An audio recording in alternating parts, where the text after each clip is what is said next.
Yes sir. तो आज मैं आपके मेरे माध्यम से जो सर के द्वारा हमको सिखाया गया है, मैं उस टॉपिक के लिए उस टॉपिक पर बात करना चाहता हूँ कि मैंने कितना सीखा और कितना मैं व्यक्त कर सकता हूँ और उसको कितना परीक्षा में लिख सकता हूँ। तो मेरा टॉपिक है आज अरबिंदो का अतिमनस। तो अरबिंदो का अतिमनस पर बात करने से पहले मैं ये कहना चाहता हूँ कि अरबिंदो थे कौन। सबसे पहले, जैसे कि पहले मैं कुछ नहीं, सबसे पहले अरबिंदो को लिखेंगे कैसे, और दूसरी बात है कि अरबिंद जो वो चिंतक हैं उनको समझना सबसे बड़ी समस्या है इसमें। यहाँ पे देखा है चिंतक ज़्यादा कोई अच्छे पढ़ाता नहीं है, लेकिन हमने जहाँ संस्थान से पढ़े हैं वहाँ देखा है कि बहुत अच्छे से हमको बहुत अच्छे थिंकर पढ़ाए और बाकायदा बहुत शानदार। इसीलिए मैं कुछ अपने माध्यम से अरबिंदो के अतिमनस सिद्धांत को समझाना चाहता हूँ, जिसके माध्यम हो सकता है कुछ मैं समझा पाऊँ और कुछ ना समझा पाऊँ। तो मैं अगर समझा पाऊँ तो ठीक है, नहीं समझा पाऊँ तो मैं उसमें और सुधार करूँगा अगली बार से। तो मैं सीधी बात करता हूँ अतिमनस पे। अतिमनस में बात करता हूँ तो उससे पहले बताता हूँ अरबिंदो कौन थे। अरबिंदो आधुनिक चिंतक थे। आधुनिक चिंतक के साथ राष्ट्रभक्त थे, देशभक्त थे, आध्यात्मिक थे और एक संत भी थे। अरबिंदो, चूंकि अरबिंदो प्रभाव किसका था, लगभग थोड़ा थोड़ा प्रभाव अरबिंदो ने आपने क्या किया था, जो शंकराचार्य थे उन शंकराचार्य के अद्वैतवाद को अरबिंदो ने क्या किया था, पूर्ण योग के माध्यम से विकसित करके अतिमनस में परिवर्तित कर दिया। ये तो हो गया अरबिंदो को परिचय। अब उसके बाद बात करते अतिमनस होता क्या है। तो अतिमनस को अरबिंदो ने बताया कि अतिमनस होता है, अतिमनस की दो अवस्थाएं होती हैं। अरबिंदो ने कहा है अतिमनस की दो अवस्थाएं होती है, एक उच्चतर अवस्था होती है और एक निम्नतर अवस्था होती है। उच्चतर अवस्था में अरबिंदो कहते हैं कि अतिमनस उच्चतर अवस्था में के परमार्थिक तत्व सत चित आनंद को अभिव्यक्त करके अतिमनस में परिवर्तित किया जा सकता है, जिसको हम अंतर्वलन की अवस्था कहते हैं। उसी प्रकार दूसरी अवस्था है निम्नतर अवस्था। निम्नतर अवस्था में व्यवहारिक तत्व जड़त्व प्राणी तत्व विकसित होकर मनस में परिवर्तित होता है। चूंकि मनस में परिवर्तित हो गया, लेकिन मनस को अतिमनस में परिवर्तित कैसे किया जा सकता है। तो मनस को अतिमनस में परिवर्तित करने के लिए पूर्ण योग की आवश्यकता होती है। पूर्ण योग क्या है। पूर्ण योग एक ऐसा साधन है जिसके माध्यम से व्यक्ति पूर्ण योग के माध्यम से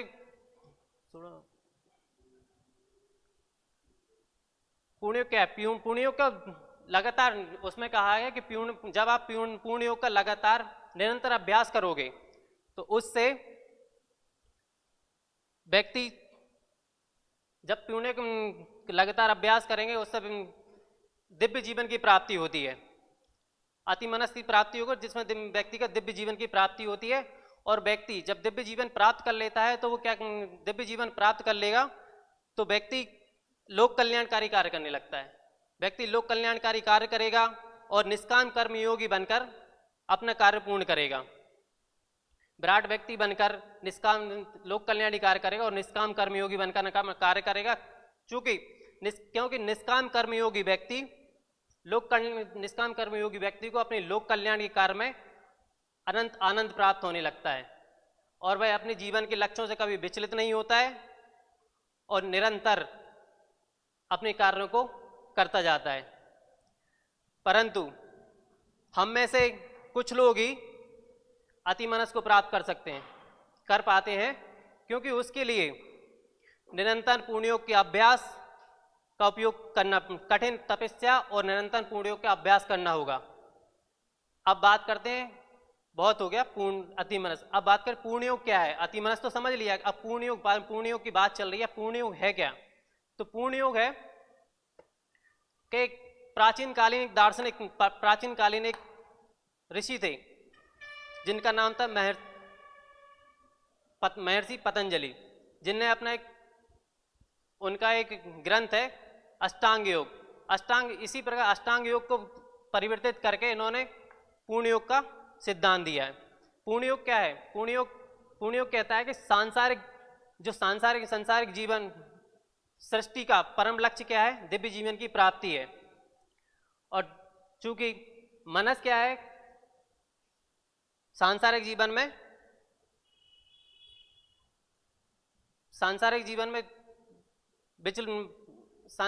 में क्या हो चुका है? उलझा हुआ है। और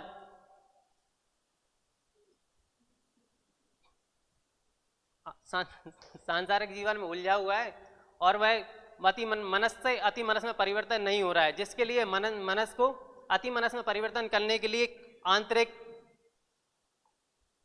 आंतरिक पद्धति अपनानी होगी, स्वयं मूल्यांकन करना होगा और कठोर तपस्या करनी होगी। नहीं, अपनी जो समस्याएं उनको दूर करके कठिन पूर्ण योग का पूर्ण रूप से कठिन तपस्या करके अति मनस को प्राप्त किया जा सकता है। और इससे व्यक्ति क्या होगा? आध्यात्मिक व्यक्ति का विकास होगा इससे। क्योंकि हमने देखा है कि पूर्ण योग जो है वो प्राचीन काल में तो क्या था? प्राचीन काल में देखा है कि पूर्ण योग है क्या? पूर्ण योग ज्ञान योग, कर्म योग, ध्यान योग आदि का क्या है? समन्वय है, जिसके माध्यम से क्या होगा? जिसके माध्यम से अति मनस को प्राप्त करेंगे हम। अब उसमें प्राचीन काल में देखा है कि योग के माध्यम से, प्राचीन काल में योग तो क्या था? योग में कहा गया था सांसारिक जीवन को छोड़ना पड़ेगा, जब ही आपको अति मनस प्राप्त होगा, दिव्य जीवन प्राप्त होगा। लेकिन अरविंदो ने कहा है कि प्रकृति में रहते हुए, प्रकृति के साथ और प्रकृति के लिए अति मनस को सांसारिक जीवन में रहकर भी प्राप्त किया जा सकता है। इसलिए इनका प्रभाव आगे चल के वर्तमान समय में नहीं, तात्कालिक समय, उस समय आगे चल के इनके प्रभाव गांधी और तिलक के सिद्धांतों में चिंतक नहीं दिखाई देता है। और तथा वर्तमान समय में वाजपेयी जी जैसे राजनीतिज्ञों में भी सिद्धांत दिखाई देता है।